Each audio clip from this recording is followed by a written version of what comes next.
श्री शिवाय नमस्तुभ्यम, हर हर महादेव। इस चैनल पर हम आपको गुरुजी पंडित प्रदीप मिश्रा जी के बताए उपायों को वीडियो के माध्यम से करके बताते हैं ताकि वे उपाय आपको आसानी से समझ में आ सके। उसी श्रृंखला में प्रत्येक महीने में एक मासिक शिवरात्रि आती है जिसका बहुत अधिक महत्व होता है, पर वर्ष में सिर्फ एक बार आने वाली महाशिवरात्रि का महत्व का वर्णन भी नहीं किया जा सकता। बहुत विशेष होता है यह दिन। इस दिन की गई शिव पूजा और उपायों का फल आपको निश्चित प्राप्त होता है। इस वर्ष महाशिवरात्रि का महापर्व 8 मार्च 2024 को है और जैसा कि आप सभी को पता है, कुछ महाशिवरात्रि को शिव पार्वती के विवाह के दिन के रूप में मानते हैं, पर गुरुजी पंडित प्रदीप मिश्रा जी ने शिव महापुराण के अनुसार बताया है कि यह दिन भगवान विष्णु और ब्रह्मा जी द्वारा शिवलिंग का प्रागट्योत्सव का दिन है। गुरुजी पंडित प्रदीप मिश्रा जी ने अभी तक महाशिवरात्रि के दिन किए जाने वाले लगभग 30 उपायों की जानकारी दी है। अलग अलग परेशानियों के लिए अलग अलग उपाय हैं। सभी उपाय हम आपको एक वीडियो में बता पाएँ ऐसा बहुत मुश्किल होता है, इसलिए हम रोज़ महाशिवरात्रि के वीडियो पार्ट्स में बनाकर आप तक पहुंचा रहे हैं। यह महाशिवरात्रि के 2024 के उपायों का पार्ट 3 है। अगर अभी तक आपने 2 वीडियो नहीं देखे हैं, 2 पार्ट नहीं देखे हैं, तो मैंने डिस्क्रिप्शन और कमेंट बॉक्स में लिंक दे दी है जिन पर टच करके आप वे 2 पार्ट देख सकते हैं। वीडियो में सिर्फ और सिर्फ उन उपायों की बात होगी जो कि सिर्फ और सिर्फ महाशिवरात्रि के दिन किए जाते हैं। इस वीडियो में हम आपको महाशिवरात्रि के महा उपायों में 3 महा उपाय की जानकारी दे रहे हैं। पहला उपाय जो होगा वह 7 बेलपत्र 1 कलश जल वाला महाशिवरात्रि का विशेष उपाय। दूसरा सरसों के फूल वाला महाशिवरात्रि का विशेष उपाय, जिसे हाल ही में शिव पुराण में गुरुजी ने बताया है। अपने हाथ में चंदन लगाकर करने वाला एक विशेष उपाय जिसे आप इस महाशिवरात्रि में कर सकते हैं। आप चाहो तो कोई एक उपाय कर सकते हैं या फिर आप अपनी आवश्यकता के अनुसार एक से अधिक उपाय भी कर सकते हैं और इस महाशिवरात्रि का अधिक से अधिक लाभ प्राप्त कर सकते हैं। पर एक बात तो तय है, अगर इस महाशिवरात्रि के महापर्व पर आप गुरुजी पंडित प्रदीप मिश्रा जी का बताया एक उपाय भी कर देते हैं तो इसका आपको पूरा लाभ प्राप्त होने वाला है। बढ़ते हैं पहले विशेष उपाय की ओर। गुरुजी पंडित प्रदीप मिश्रा जी ने कहा था कि सभी से हम निवेदन करना चाहेंगे कि आपको सोमवार की अष्टमी के दिन या फिर महाशिवरात्रि के दिन अपने घर में धन संपदा के लिए, व्यापार वृद्धि के लिए, नौकरी में उन्नति प्राप्त करने के लिए, अटके हुए कार्यों को पूर्ण करने के लिए एक विशेष उपाय करना है। आपको 7 बेलपत्र और एक कलश में जल भर लेना है। 7 बेलपत्र की बीच वाली पत्ती में आपको ओम लिखना है। अगर आप 7 बेलपत्र की बीच वाली पत्ती में ओम नहीं लिख सकते तो आप सिर्फ जो एक ऊपर वाली बेलपत्र होगी उसके ऊपर आपको ओम लिखना है। ओम लिखने के लिए आपको केसर का उपयोग करना है, केसर वाले चंदन का उपयोग करना है। केसर नहीं मिलता है तो आप चंदन आता है जो अष्टगंध चंदन, उसमें भी केसर मिला होता है तो आप उसका भी उपयोग कर सकते हैं।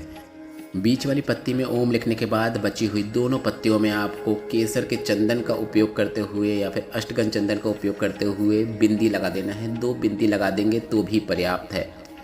अब आप जो 2 बिंदियाँ लगाएंगे वह बिंदी आप गणेश, रिद्धि सिद्धि, कार्तिकेय, माता पार्वती का स्मरण करते हुए लगाना है। आप फिर से सुन लीजिए, जो 2 बिंदियाँ लगाएंगे उनको लगाते समय आपको गणेश, रिद्धि सिद्धि, कार्तिकेय और माता पार्वती का स्मरण करते हुए वह दोनों बिंदियाँ लगाना है। अब अगर आप 7 बेलपत्र में कर रहे हैं तो काफ़ी अच्छी बात है। अगर आप एक में भी करेंगे तो भी ठीक है, पर आप प्रयास करें अगर आप 7 में कर सकते हैं तो 7 बेलपत्र में आपको ओम लिख के 2 बिंदियाँ लगाना है। इसके बाद 7 बेलपत्र को आपको शिवलिंग में माता अशोक सुंदरी के स्थान पर अर्पित कर देना है। बेलपत्र आप माता अशोक सुंदरी के स्थान पर जिस प्रकार से अर्पित करते हैं, मतलब उल्टी अर्पित करते हैं, वैसे ही बेलपत्र को आपको माता अशोक सुंदरी के स्थान पर अर्पित करना है। बेलपत्र की डंडी जलाधारी की ओर होना चाहिए, इस बात का आपको ध्यान रखना है। वो बेलपत्र कटी फटी ना हो, बेलपत्र में छेद ना हो, इस बात का भी आप ध्यान रखें। 7 बेलपत्र अर्पित करने के बाद आपको जो एक कलश जल आपने लाया है उस जल को आपको शिवलिंग के ऊपर अर्पित करना शुरू कर देना है। अर्पित करते समय आपको श्री शिवाय नमस्तुभ्यम या फिर नमः शिवाय या फिर ओम नमः शिवाय मंत्र का उच्चारण जरूर करना है। जल आप अर्पित करते समय एक धार माता अशोक सुंदरी के स्थान पर जो बेलपत्र अर्पित है उसके ऊपर भी अवश्य ले जाएं। जल अर्पित करने के बाद आप 7 में से एक बेलपत्र महादेव से प्राप्त करके अपने घर ले आएं। महादेव से निवेदन करें, बाबा मैं तेरे ही भरोसे हूँ और यह कार्य जो मैं कर रही हूँ तुझे साधना है। मतलब आप किसी उद्देश्य के लिए उपाय कर रहे हैं तो वह कार्य आप बोल सकते हैं। और आपको इस बेलपत्र को अपने कोई भी पूजन की पुस्तिका, पाठ में या चालीसा में, जो आपके पास भगवान की पुस्तिका है उसमें रख लेना है, क्योंकि उसमें रखी रहेगी तो सूख भी जाएगी तो टूटेगी नहीं। अब आपको अपने कर्म करते रहना है और यह बेलपत्र जो आपके घर में है यह आपको जो अटके हुए कार्य हैं उनको पूर्ण करने का कार्य करेगी। घर में धन संपदा की वृद्धि करने का कार्य करेगी। बस आप अपने कर्म करते जाइए और आपको उसका फल भी प्राप्त होता चला जाएगा। आप जीवन में उन्नति की ओर अग्रसर हो जाएंगे। बढ़ते हैं महाशिवरात्रि के दिन किए जाने वाले दूसरे बड़े विशेष उपाय की ओर। गुरुजी ने कहा, अगर आपके घर में जो बच्चे हैं पढ़ाई लिखाई में कमज़ोर है, याद करते हैं बार बार भूल जाते हैं, उनको पढ़ाई में मन नहीं लगता है, पढ़ाई करने नहीं बैठते हैं, या फिर आप कोई एग्ज़ाम की तैयारी कर रहे हैं, तो भी आप यह विशेष उपाय इस महाशिवरात्रि में कर सकते हैं। आपको 31 सरसों के फूल लेकर महाशिवरात्रि में कभी भी किसी भी समय शिवालय में जाकर शिवलिंग के ऊपर 31 सरसों के फूल उस बच्चे से या फिर जिसका एग्ज़ाम है उस व्यक्ति से शिवलिंग पर अर्पित करवा देना है। अवधूतेश्वर महादेव, एक बार फिर से सुन लीजिए, अवधूतेश्वर महादेव का नाम स्मरण करते हुए श्री शिवाय नमस्तुभ्यम बोलते हुए अर्पित कर देना है।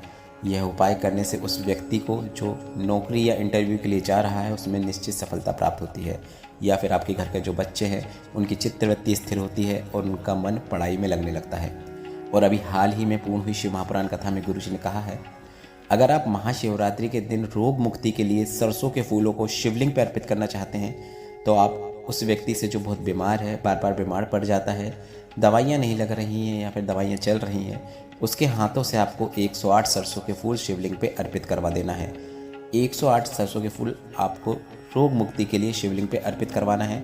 आप कुंदकेश्वर महादेव का नाम स्मरण करते हुए श्री शिवाय नमस्तुभ्यम बोलते हुए 108 सरसों के फूल शिवलिंग पे अर्पित कर सकते हैं। बढ़ते हैं इस वीडियो के तीसरे और अंतिम उपाय की ओर। अश्वत्थामा शिव महापुराण कथा के तीसरे दिन की कथा में गुरुजी ने एक विशेष उपाय की जानकारी दी थी जिसे आपको इस महाशिवरात्रि के महापर्व पे करना है। गुरुजी ने कहा था कि आपको अपनी मनोकामना पूर्ति के लिए इस उपाय को करना है। अब उपाय काफ़ी सरल और आसान है, कैसे करना है आप समझ लीजिए। आपको एक बेलपत्र लेना है और एक बेलपत्र को लेने के बाद आपको अपने हाथ में चंदन लगा लेना है। आपको अपने हाथ में आप पीला चंदन लगा सकते हैं, सफ़ेद चंदन लगा सकते हैं, पूरे हाथ की हथेली में आप चंदन लगा लें। इसके बाद बेलपत्र को आपको माता अशोक सुंदरी के स्थान पर अर्पित कर देना है। बेलपत्र को इस प्रकार से माता अशोक सुंदरी के स्थान पर अर्पित करें, मतलब बेलपत्र की बीच वाली पत्ती को पकड़ते हुए उसे माता अशोक सुंदरी के स्थान पर अर्पित करें और इस प्रकार से अर्पित करें कि बेलपत्र की डंडी जलाधारी की ओर हो, मतलब बीच वाली पत्ती शिवलिंग की ओर हो। इस बात का आपको विशेष ध्यान रखना है। इसके बाद आपको इसी बेलपत्र के ऊपर जिस हाथ में आपने चंदन लगाया है उस हाथ को इस बेलपत्र के ऊपर रखना है और अपनी बात देवाधिदेव महादेव से बोल देना है। बस इतना ही करना है। आपकी जो भी कामना है आप श्री शिवाय नमस्तुभ्यम या फिर नमः शिवाय या फिर ओम नमः शिवाय बोलते हुए हथेली जब आप बेलपत्र के ऊपर रखेंगे, उस हथेली को रखने के बाद आपको अपनी कामना महादेव से बोलना है और कामना बोलने के बाद एक बार और श्री शिवाय नमस्तुभ्यम या फिर नमः शिवाय या फिर ओम नमः शिवाय बोल देना है। गुरुजी ने कहा आपकी मनोकामना अगली महाशिवरात्रि या फिर अगली शिवरात्रि आने से पहले पूर्ण हो जाती है। गुरुजी का बताया यह विशेष उपाय आपको इस महाशिवरात्रि के विशेष अवसर पर करके अपनी किसी भी प्रकार की कामना को पूर्ण कर लेना है। गुरुजी के बताए इन उपायों से संबंधित अगर अभी भी आपके मन में कोई प्रश्न है तो प्रश्न आप कमेंट बॉक्स के जरिए पूछ सकते हैं। यह हमारा महाशिवरात्रि का पार्ट 3 है। अगर आप पार्ट 4 देखना चाहते हैं, आपको वीडियो उपयोगी लग रहे हैं, तो आप कमेंट बॉक्स में पार्ट 4 जरूर टाइप कीजिएगा। श्री शिवाय नमस्तुभ्यम। हर हर महादेव।